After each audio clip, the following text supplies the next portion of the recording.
గుడి గురించి మాట్లాడుతున్నారు.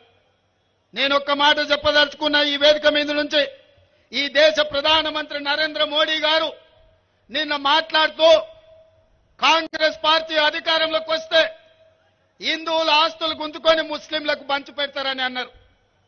ఒక secular country doctor Babasaheb Ambedkar రచించిన రాజ్యాంగం, ఆ రాజ్యాంగం మీద ప్రమాణం చేసిన ప్రధానమంత్రి రెండు మతాల మధ్యలో చిచ్చు పెట్టే విధంగా మాట్లాడుతున్నాడంటే ఓటమి నరేంద్ర మోడీని వెంటాడుతుంది, వేటాడుతుంది. నరేంద్ర మోడీ భయపడి ఈ రోజు మతాల మధ్యలో చిచ్చు పెట్టాలనుకున్నాడు. అందుకే ఈ వేదిక మీద నుంచి इस मंच से मैं नरेंद्र मोदी जी से साफ साफ एक बात मैं कहना चाहता हूं, जब जब कांग्रेस पार्टी सत्ता में था हम हिस्सा दिए, बराबर दलित को दिए, आदिवासी को दिए, ओबीसी को दिए, किसी का जायदाद खींच लेकर और किसी को नहीं दिए। हम इतना संविधान को बचाए, ऐसे संविधान किस देश को दिए हम लोग। अगर भाई का जायदाद दूसरे भाई को देना है तो भी कानून के हिसाब से देना पड़ता, मगर किसी का जायदाद खींच लेकर और किसी को देने का कानून अपना देश में नहीं है। 13 साल मुख्यमंत्री था मोदी जी, 10 साल प्रधानमंत्री था। इतना भी पता नहीं है कि इस देश का प्रधानमंत्री को हिंदुओं का जायदाद खींच लेकर मुसलमानों को देने के लिए ये प्रधानमंत्री ऐसे बात कह रहा है। इसको डर है, दिल में हार जाने का डर है, इसीलिए ऐसे ऐसे भाषण उन्होंने दे रहा है। इसीलिए हम संविधान दिए इस देश को।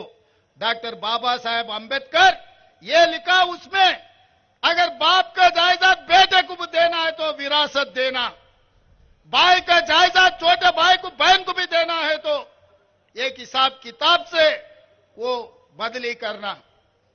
ऐसे झूठे बातों से कितने दिन देश को धोखा देंगे मोदी जी। ये कोई तरीका नहीं है, आपको कोई शोभा देने वाले बात नहीं है। ऐसे बात मत कहो, ये देश के लिए सुरक्षा नहीं। మిత్రులారా, హిందువుల ఆస్తులు ముస్లింలకు గుంజి పెడతారంటున్నారు. నేను అడుగుతున్నా, ఇక్కడ చాలా మంది మా అన్నదమ్ముల ఆస్తులు వచ్చుకున్న వాళ్ళు ఉండ్రు కదనే, ఏర్పడ్డోళ్ళు ఉండ్రు కదా.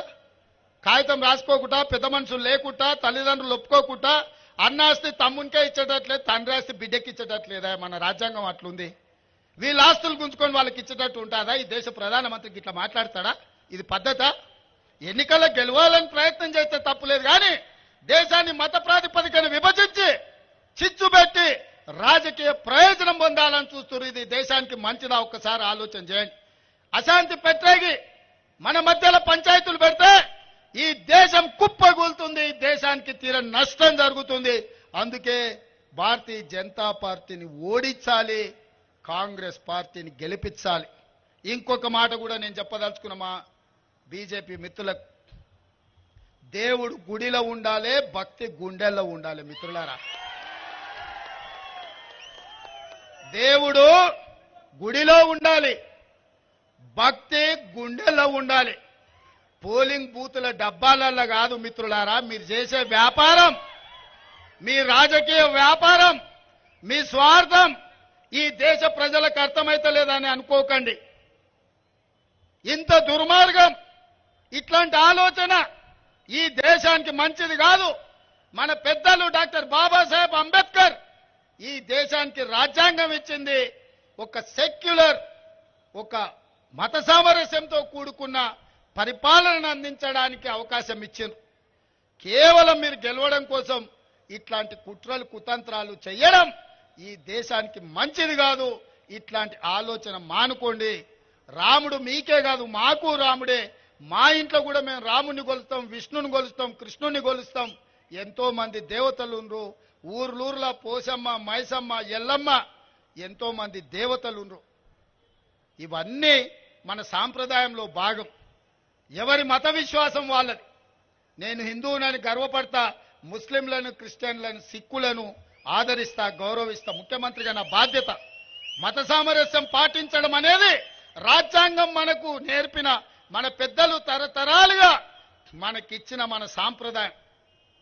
ఊర్లలో పీర్ల పండుగ ఎవరయ్యా? మనం కాదా చేసేది? అలా వాడేది మనం కాదా? ఊర్లో ఏదైనా ఉండి చర్చిలో క్రిస్మస్ వస్తే 10 మందికి మనం సాయం చేస్తలేమా? మన గణేష్ నిమజ్జనం వస్తే ముస్లింలు మనకు అండగా నిలబడతలేరా హైదరాబాద్లో? ఇది మన సంస్కృతి, మన సాంప్రదాయం. దీన్ని కూడా రాజకీయాలకు వాడుకోవాలని బీజేపీ చూస్తుంది. మిత్రులారా, ఇది దేశానికి మంచిది కాదు. కాంగ్రెస్ ఎన్నో